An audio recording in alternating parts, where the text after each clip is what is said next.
Hey,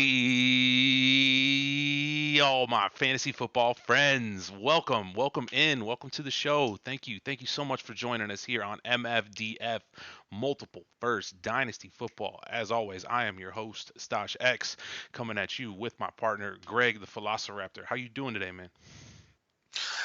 It's playoff time. Playoffs, baby. Yeah, man. We got a great show lined up for you today. We got our buys and sells. We got a fun new segment we cooked up called Stash of the Week. We're gonna get you some Dynasty Stashes, some dudes that might be on your Dynasty wire.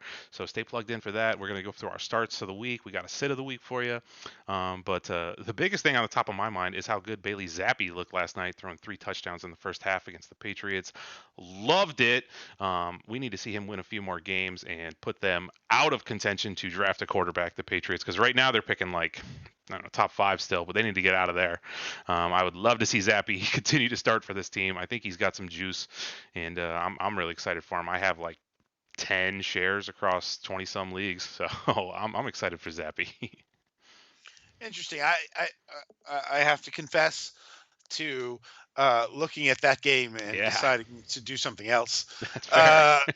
So I didn't see it. It looked like a couple of short throws to Hunter Henry, and I have no Zappi shares, or maybe one, and would be perfectly happy to see a rookie quarterback go there and give us some extra juice in the first round of rookie drafts by those quarterbacks up the board. But I was thinking, man, how hilarious it will be if like the Patriots put like Marvin Harrison Jr. at 3, because the dynasty community would implode. You would have the Patriots can't draft a quarterback versus the best wide receiver prospect. You know what I mean? This unstoppable force versus immovable object. You'd have this terrible landing spot for this guy that we love. That would just be absolutely hilarious if MHJ went to New England. I would love that. I'm sorry, I would. In the sake of watching the world burn, I would love that. Listen, I like chaos too. I think it would be funny if some of these beloved prospects get bad landing spots, and I actually do think chaotic and unpredictable things give an advantage to those of us who are doing our prep work early this time of year. And I think we will probably be touching on the 2024 class before the season ends in these next few weeks. Absolutely. Oh, yeah, we'll be taking you through it. But right now, we're going to take you through our buys and our sells. We like to buy high, sell low, trends that you can act on, who's rising that we're buying. A lot of leagues right now have a real popular setting on Sleeper is Week 14 trade deadline. Just no trades during the playoffs. Usually they open right back up as soon as the playoffs end. So if you're still trading out there, we're going to give you some buys and some sells for in league right now, things that you can make moves on. I'm going to start us off here. My buy high for the week is a guy in the game I watched last night. That's Pat Freiermuth for the Pittsburgh Steelers. So Muth has been pretty awesome coming off of his 2 different IR stints this season. He has 23 targets in the last 3 weeks. We love to see that. Pat Freiermuth is 25 years old. He's in his 3rd season in the league, and he's had 2 60-plus reception seasons. Awesome. He's finished in the top 13 twice. Looks to just be back on point. The injuries derailed his season as a whole. He is the tight end 10 right now in KTC. He's down from 6. He's up from 16. There's 2 or 3 names ahead of him. I think he could leapfrog eventually. Guys like Ferguson, Kelsey's coming down. That swap could occur over the offseason. I think you could, Goedert. I think you could grab Freiermuth from a contender, because if that contender is set at tight end, maybe they have LaPorta or something, and they might have been napping, and you might be able to snag Muth for like I don't know, like a Brandon Cooks plus, or like a Romeo Doubs straight across and Aaron Jones straight across, to try to give that person some juice and steal Muth from them as a rebuilder with one of those guys on my team. That's a move I might be looking to make. Maybe a Cortland Sutton, 1-for-1 type deal. If I'm a contender. Those are moves. That's points that I might want here, and I haven't needed Muth, so I might let him go. Yeah. I like those. And how would you feel about adding him if you were a contender and he was on a non-contender? Would you be into if you had a hole at your tight end position? Yeah, if you've been streaming, you've had like Andrews or something. I think he's worth going to get. He seems immune to the QB action in Pittsburgh, and he's a big time red zone target. He's just a baller tight end. He's a very good football player, man. That is the biggest thing with me. He's a great player on a great organization, and I'm just gonna buy that. I'm gonna buy that every time. So yeah, going to get him as a contender though, I like that. What would I pay for him? He's trading for around a high second round pick right now, and I'd happily send that straight across from youth if I could get it. Sure thing, right? Or like maybe a young Jayden Reed that you're not using, kind of. Yeah, that asset. Mm-hmm. Right. Okay. Very good. I like that. Buy? That's good. I'm going all the way up the ladder, my friend. I'm going all the way up the ladder. To me, the buy high is CeeDee Lamb. Sedarius Lamb. He is the wide receiver 3, up from the wide receiver 5 at Halloween. He is he's the number 3 skill position player right now. And he's a buy. And he is a buy for me at that price. To me, he is getting close to the Jefferson and Chase tier of receiver. I think, at the back of it, but he's a guy I think I would try to get to from the other behind the top guys receivers, right? So if I could add a little something to Brown or Garret Wilson, Jalen Waddle, or Chris Olave, or you might have to add a lot to Jalen at Waddle. This point, but like Devonta Smith, maybe. That's a good name. That's a good pivot. Yep. If I could get up from those guys to CeeDee Lamb, I'd pay a decent amount. And I know I might have to pay some, but as long as I'm not paying Jefferson and Chase tier prices, then I feel like I'm getting a bargain, because this is a guy who is, to me, it's like getting into Julio Jones when he's just had his second really great year. And okay, everything else is coming down the line. 24 years old today. That's crazy. Sleeper ages are up to date, to the day, by the way, if you didn't know that. When someone has a birthday, they update really fast. So 24 years old, CeeDee Lamb, and he's doing what he's doing. He's putting up real difference maker points consistently, and that's just that's so valuable in fantasy. I love that. I love that as a buy. I have almost no shares of Jefferson and Chase. I have a lot of Lamb. He's been the guy that I've been wanting to take shots at the top of the wide receiver area, so that's awesome for me. And for everyone, go buy him if you can get him. Poke around his owner. I mean, this guy's going to be startup pick. He's the type of guy that I would take over some of the other quarterbacks in 11. That high second area. Yeah, 11, 12. 11, 12. He's going to be right around the turn, ahead of all the running backs. Yeah. And look, I'm specifically looking at him if I've got an asset that I could use to get to him. You know what I mean? So, what do I have to give up from? Again, I think Garret Wilson is a great name here, or Chris Olave. Those are two that I would really like to see what I need to add on to get to a CeeDee. If you're a middling team in your league, you're probably going to make the playoffs, but you're not sure. Would you send your first in JSN to go get CeeDee Lamb? I was going to say JSN. I would easily send JSN. Would you send the 1 and JSN both? Yeah, easily. Okay. Yeah, I think I would too, and in fact, I definitely would. It's a good move. I like that. Yep. All right, man. Let's sell them. I'm selling. I am selling. All right, guys. So this is going to be an interesting discussion here. I'm selling right now Stefon Diggs. So Stefon Diggs is currently the wide receiver 16 on Keep Trade Cut. He's down from 10 about 30 days ago. Diggs has been great on the field. He's had a lull here the last few weeks. I'm not trying to make that case of his decline in play. He is 30 years old, but we've seen plenty of players do well at that age. What I want to talk about is contract. Okay. So right now, Stefon Diggs at $19 million a year is the 5th highest paid wide receiver in the league. Okay. The Bills can release him at the end of 2024. So if they cut him this coming off season, it's about a $35 million dead cap. They can't do that. They're not gonna. But at the end of 24, they could release him. But Diggs knows that too. So this is basically a contract year in his mind. And, Diggs' mind is really what the discussion is about. So he's going to be in a contract year type situation, and he's also at the same time going to watch this offseason guys like T. Higgins, Justin Jefferson, CeeDee Lamb, the aforementioned. Who else is it? I had these names. DK Metcalf, Justin Jefferson, T. Higgins, CeeDee Lamb, and others are in line to get extensions this offseason. I think every single one of those guys is going to be in the 20 million plus range. So all of a sudden you could see Diggs in a contract year, who's been known to be unstable, and now he's not in the top 10 highest paid in his position. So it could get pretty ugly for him, and that the Buffalo could continue to add a receiver. I expect them to do that.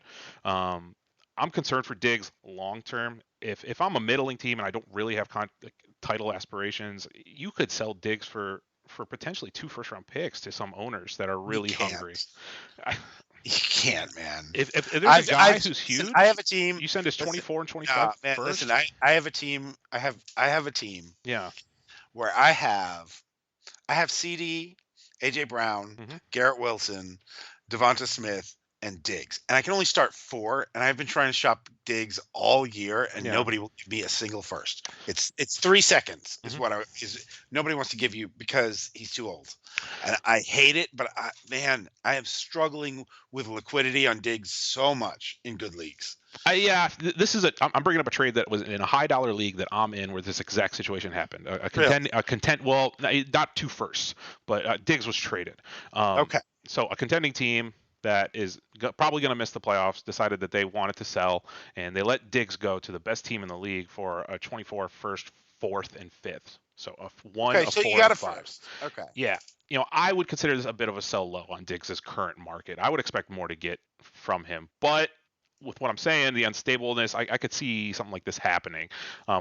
If I'm making this type of trade, I'd probably try to take the 4 and 5 out of it and get a 25 second. Give me a 24 first, 25 second.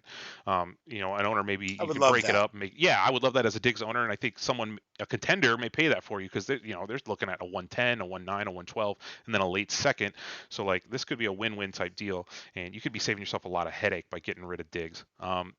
Worst case scenario, even if he does get an extension, plays well, they could let go of him after 25, and then you sold 1 year early, which is fine in Dynasty usually. I like that. I like that very much. Yeah, no, that's excellent. That's excellent. All right, who are you selling? I'm gonna go sell. I am selling Tank Dell. He is wide receiver 38, down from wide receiver 32. Tank Dell is a guy who, he's overall player 38 from overall player 32. All right, so he's down half a round since his injury. He's going so high right now, and I need you can go across and get JSN or Flowers and a plus, or Michael Pittman and a plus, according to Keep Trade Cut, and I just want that. Yeah, I would love to get Flowers in a second for Dell. That'd be awesome. Yeah. Yeah. I mean, especially if you're contending, go get one of these other guys. Go get JSN. Go poke every Tank Dell manager. Go poke JSN. And especially if you were contending. If I was non-contending with Tank Dell, I would have already done that. Yeah. But as a contender with Tank Dell, I was holding him because he was putting up points for me, and I wouldn't want to I was a little hesitant to go after JSN, who wasn't really putting up points. But now I don't JSN will score me more points than Tank Dell. If the JSN manager is missing the playoffs, he may consider giving me JSN plus for Tank Dell, because Tank Dell, people are out of their minds for Tank Dell. A lot of people love him. Yeah, what Greg's saying with him being valued as a top 40 dynasty player, I mean, that's implying that he's like a 3rd or 4th round startup pick. I mean, that's obscene. I like the player, but that's way too high for him. I'm sorry. Yeah, so if you can cash out at that price, go get it, man. Go take that and run. Yep, that is my take. Hey, man, that's good. That is my take. All right. Those are great buys and sells, man. Those are awesome. Those are just 4 awesome players to name right there. I love it. Let's talk about some stashes. We got a brand new segment for you guys. We're talking about stash of the week. These are low rostership dynasty guys. So we're looking deep. We're looking deep down by the bottom of the barrel, and we're trying to find that value, that Jacoby Myers value, that James Robinson value, that Isaiah Pacheco value. Look, that Brock Purdy value. We're digging that up right now. We got a couple names for you lined up in our stash of the week. I'm going to kick us off first. I've been picking up for 0 fab, for 2 fab. I've been picking up Jeremy Ruckert from the New York Jets. Jeremy Ruckert has established himself as part of the passing game, I suppose, with some good targets the last few weeks. He's taken snap share away from Conklin and Uzama both. The aforementioned veteran tight ends can be released at the end of the season or their contracts are expiring. So both those dudes are probably going to walk, most likely. You have a guy here in Jeremy Ruckert who's a third-round pick.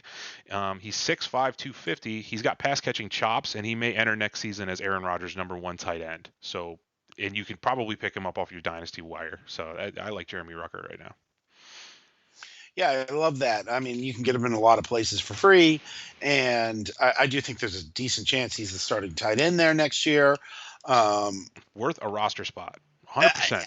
Yeah, absolutely. Yeah, and especially in leagues that reward in leagues that reward tight ends enough where you can flex one, I think there's a very decent chance that he's a guy you're putting in your lineups at points next season. So I love this play. And yeah, guys, if you are in any kind of tight end premium or any kind of 2 tight end league, then I think you're looking at now maybe a stock 1 tight end league. Then it better be deep rosters, but 1 tight end, no premium. But if you've got but if you've got a premium, so that you can flex tight ends, I love it. If you're a start 10 with a single tight end premium with like a 10, 12, 14 bench, absolutely, it's probably worth rostering this guy. Almost certainly is. So. Yeah. I love that. Hey, and I'm staying with the same NFL franchise, the Jets, and I am going with undrafted rookie Xavier Gipson, who has 68 to 78% snaps each of the last 4 games. Went for 5 catches for 77 yards on 6 targets last week, and has shown the big special teams pop. Right. Yeah. And I kind of love these undrafted or low capital rookies who start getting more and more playing time late after making a big play or 2 early. That profile has hit for me before, and Rashid Shaheed is the sort of the like one of the names that it reminds me of. And so like I'm adding Gibson for free everywhere. There's a chance he gets all the way home to week 1 of next year as the slot, scheduled slot guy for Aaron Rodgers, right, with Garret Wilson and let's say somebody else on the outside. Yeah, there's a chance that gets all the way home, and then all of a sudden you've got yourself a flex play that you could have rostered on 60% of your teams for no cost. And like this, I've got a ton of Shaheed. Yep. And I don't play him every week anywhere, but I play him sometimes in a lot of places, and I've traded him, Shaheed in a second instead of giving up my first, right? And like you add that value now when it's free. Yeah, man, I love it, man. You got to cycle your rosters too, guys. That's another part of this. Just cut guys, cut players. Make a trade for a draft pick. Don't make a bad deal, but cycle your rosters. I mean, I like to draw a lot of parallels from fantasy football to other tabletop card games that I like to play, and just in general cycling, like using a resource and then gaining a different resource to just replace it is a good thing to do. Just cycle, okay? And these are guys that we should be cycling into, instead of letting I don't know who's someone that's dying on your roster right now, just sitting there. Oh well, there's a ton of them. If you just missed the playoffs, these injury away running backs who you were holding, are not go now. Yep. Right. So or maybe you've got a shot at the playoffs, but by Tuesday you have missed it. By next Tuesday you have missed it. Then go look at some of these injury away running backs and cut them, right? Because we don't like to hold lots of running backs in the early off season before free agent. Like that's not where we're at. We're at that. We want that later. We want to be holding wide receivers and onesie positions. And insulated players, and we don't want, because these NFL teams look at their running back room and they're like, "We gotta shake this up." Like shake it like a boggle bubble, right, or whatever, right? Yeah, exactly. All right, man. Let's do some starts. Then the stashes. Let's start it up. All right, we got starts of the week for you. So we're starting our main starters in our Dynasty Superflex, 10 to 12 start type leagues, PPR, tight end premium. That's what we usually play in here. Starts of the week at quarterback. You want to fire it off? Absolutely, man. I'm gonna stay with some heat here and stick with Jake Browning against the Colts. I Jake think Browning. it's a good matchup. It's a solid matchup. It is. The over-under is pretty good. The Colts have gotten in some shootouts. Oh yeah. Browning has shown a little bit of rushing upside, and he's got weapons who can make him look good without him even being good. And if he happens to even be good for a week, he could put up good numbers. I think if you have let's say you have a veteran quarterback 2 who's in a tough matchup, and you have Jake Browning as your 3. I don't think you should hesitate to make Browning your super flex this week, depending on who you've got. But if you're feeling that, I feel like you can go with that. I love it, man. Must-win game. Got to get in to get the playoffs. I could start Jake Browning or Geno Smith against the Niners. Who you got? I got to get in. I'll start Jake Browning. Browning over Geno. I love it. I would do the same exact thing. It's a good decision. All right. My start of the week is going back to the well. I've used this guy. Baker Mayfield's been great this year, guys. He's been really, really good. Baker Mayfield's my start of the week against Atlanta. So last time we had Tampa Bay versus Atlanta, we saw Baker Mayfield throw 42 passing attempts. That's really good. We have a 41 point over under, but we're in a dome, so I love that. One of my favorite things here is the whole Buccaneers offense is healthy. All the receivers are there. Rashad White's there. Cade Otton, it's great. Baker is the quarterback 10 since week 7. Now, it's kind of a fudge stat. Some guys have had buys, but he's been doing really well. I like Baker Mayfield as a low-end QB2. I would play him over Browning personally, but Browning would be next on my rankings. I like him over Minshew. I like him over Geno. Fire up Baker, man. He'll get you in the playoffs.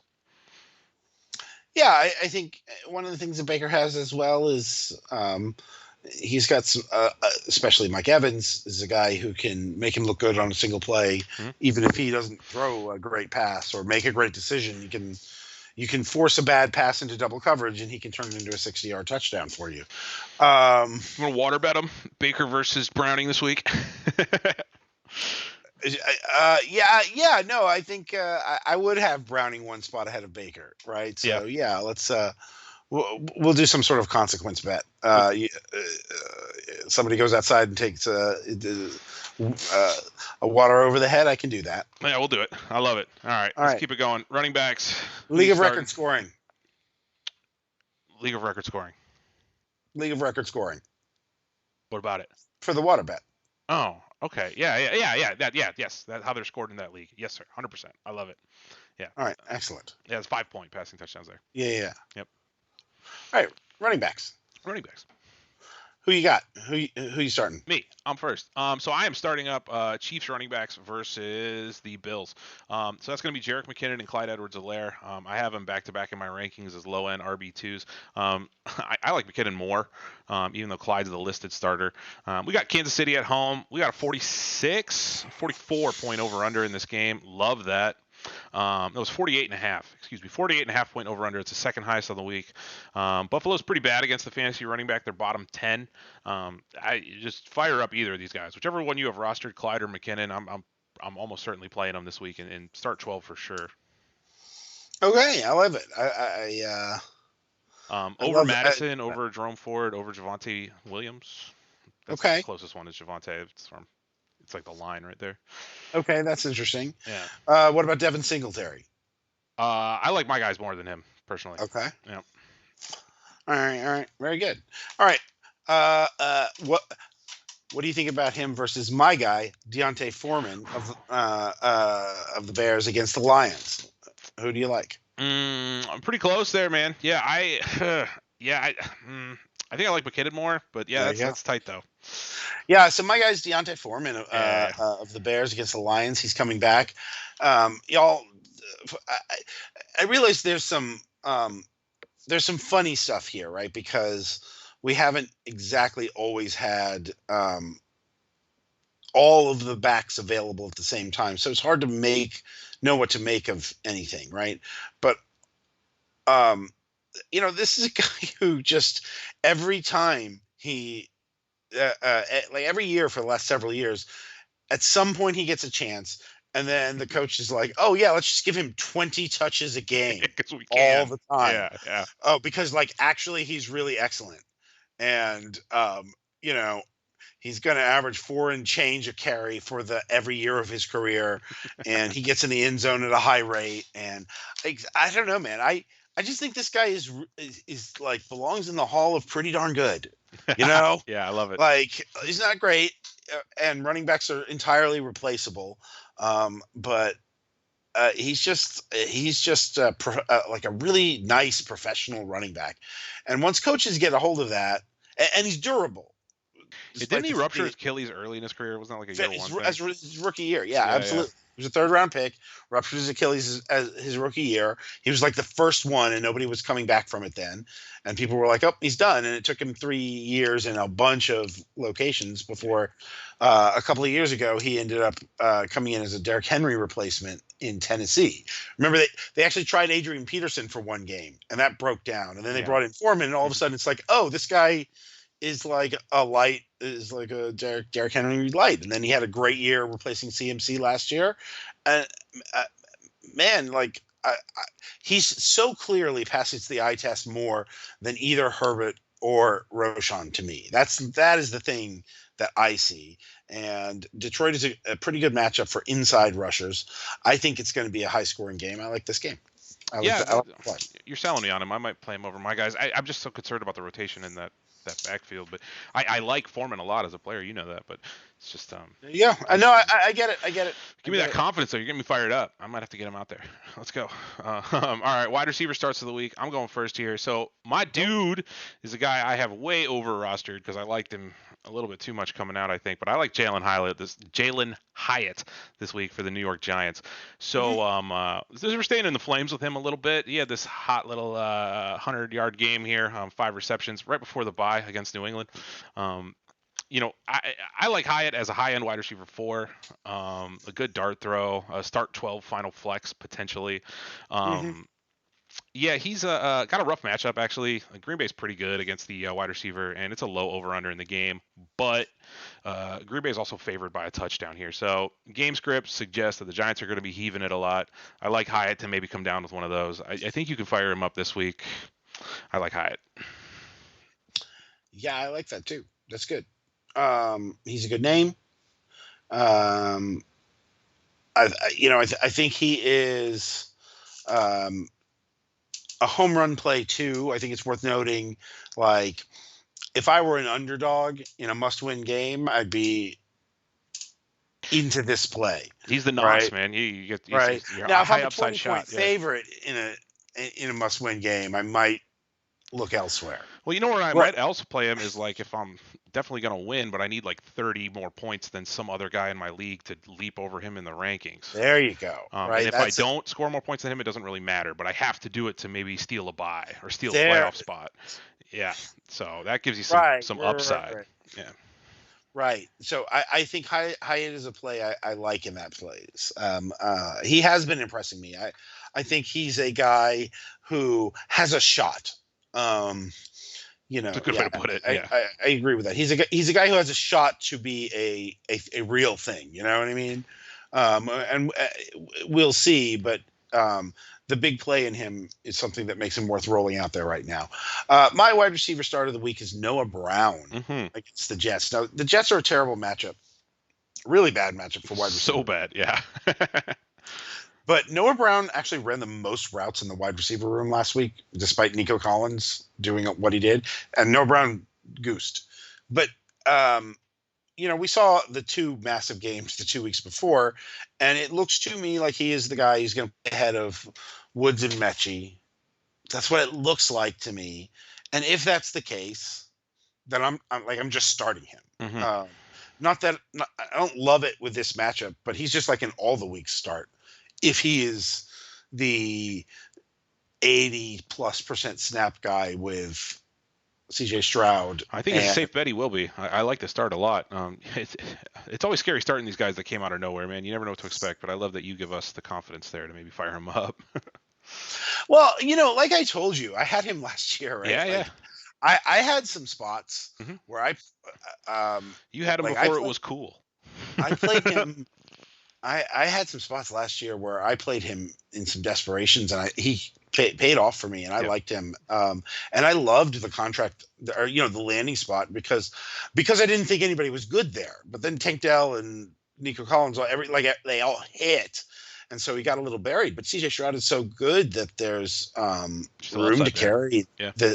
And now with Tank Dell out, I just think you're going to get good rest of season production from Noah Brown all the way through.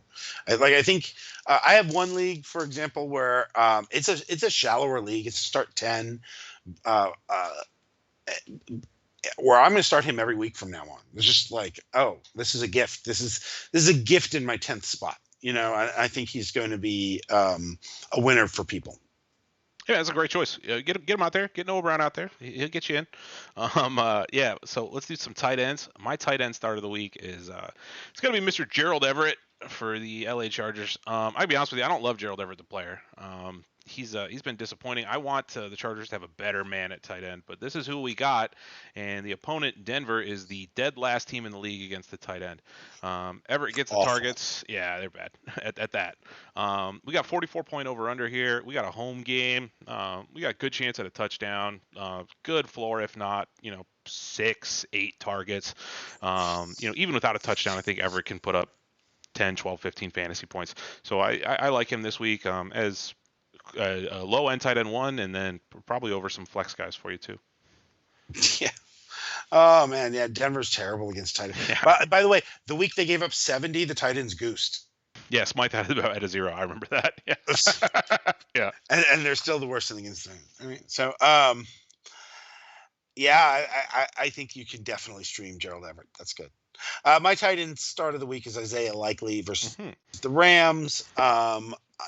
He's been heavily involved since the Andrews injury. It's an adequate matchup. I think this is a fringe tight end 1, tight end 2, who you can flex in a tight end premium. I think Isaiah Likely is a guy that the Ravens want to be involved the rest of the way, because I don't think they're going to win the Super Bowl unless he surprises them with how much of Andrews' production he replaces. Yeah, yep. And I've always really, I've had a lot of Likely roster just because the offense that the plays are designed to get the ball to the tight end. I mean, it's the Ravens, so he just steps into that, and he's a an NFL starter caliber tight end in his own right. So yeah, I think he's a quality play this week. Absolutely. Sits of the week, baby. All right, so who we sitting? The guys you should probably put on your bench. If you're thinking maybe I should not play this dude, yeah, well, we're here to tell you not to. I am putting on my bench quite frequently here the Seattle Seahawks running backs. So that's Kenneth Walker and Zach Charbonnet. I got a lot of both of these guys, sometimes together, sometimes not. I'm willing to play them if I have to in dire straight scenarios, but in my rosters where I'm in pretty good shape, I'm sitting Walker and Sharp a few times over. I'm a little bit concerned about a re-injury for either player. I don't know how the workload's going to be allocated. And then we have I think San Francisco is number 3 in the league against the running back. So that stinks. You play them if you have to, but if you feel like you should sit Sharp or Walker, do that, because I think they're going to be pretty limited and very risky. Yeah, I am starting. Excuse me. I am sitting pretty much all of my Charbonnet. Mm-hmm. It's tough taking Walker. More of a wait and see approach to Walker. Yeah, is how I would put it. I have him on my benches, but I also have a list of the teams where I need to pivot him in if I feel like the reports are very encouraging on the morning of. Yeah. So that's where I'm at is, yeah, I don't love the matchup and I don't love the injury, but if we get really good, if we get encouraging news, I've got some pivot back. I'm playing about half of my Walker right now. Yeah. And would put all of it in if it's if we hear full go sorts of things, right? Yeah, if you hear that, you could play them for sure. Under the current status here, as we're recording Friday evening, they're both seeming so risky to me. I'm scared for their upside. Yeah, no, I get that. So look at your options. You might have to start them. You really might. But especially if you listen to us and you build lighter at running back. But if you have options, and I do have options in some places, if you feel good benching them, I think you should bench them. That's how I would say it. Do you have a bonus one? Yeah, for me? I do have a bonus one for you guys. So I want to give you a little harder sit. Just someone who probably should just be sat aggressively, and that's Adam Thielen against New Orleans. Adam Thielen is looking at a 36-point over/under in this game. That stinks. New Orleans is the number 3 team in the league against the fantasy wide receivers. We've seen Mingo get 10 targets last week. He and DJ Shark, excuse me, Thielen has had 6.5 fantasy points the last 2 weeks combined. Mingo's put up 21 in that stretch, and Sharks put up 13 in that stretch. So, it's not looking good for Thielen. He's outside my top 36 this week. Yeah, Mingo was going to be my start of the week if I didn't feel comfortable with the Jets matchup on Noah Brown. I thought about that one for a while before I locked it in. And the other guy I was thinking of was definitely Mingo, which plays into Thielen maybe losing his grip at the top of the pecking order. So I think again, you may have no choice, but I think you can sit him in a lot of spots. Hey man, who are you sitting in a lot of spots? I am sitting this. I am not sitting this guy in a lot of spots, Yeah. but I am sitting this guy in some spots. Like I have 3 shares and I'm sitting one of them, and I never sit this guy, and that's Chris Godwin. Chris Godwin has basically, in this depth of league, you just sort of roll him out there, and if you get a down year, it's like, well, I wanted wide receiver 2 numbers, and I'm getting wide receiver 3 numbers. I think this is a wide receiver 4 this week against Atlanta. I don't like it. I don't trust it. He's usually an easy start for me in these deeper leagues, and I'm attempting to avoid this game. I don't think this matchup is going to support 2 big wide receivers. Evans is just dominating the fantasy production, and I am afraid to put Chris Godwin in my lineups. Yeah, I've got one on the bench in the league of record this week, so I'm right there with you. There we go, baby. That's it. We got buys and sells, we got stashes, we got starts and sits. We are here to help you out with your fantasy football needs. Good luck in the playoffs, everybody. Remember that trade deadline ends on Monday Night Football if that's in your league. So when that game ends, you can't make any more trades on Sleeper. Yeah, man. Thank you so much for joining us, spending your time here. Have a good night. Good luck tomorrow, y'all. Like, subscribe, comment, all the goodies. Go ahead. Oh, I love it. Good luck, everybody. Make those playoff pushes. Earn those buys. Get it, baby. Get them bye weeks. They help you out a lot. All right, later.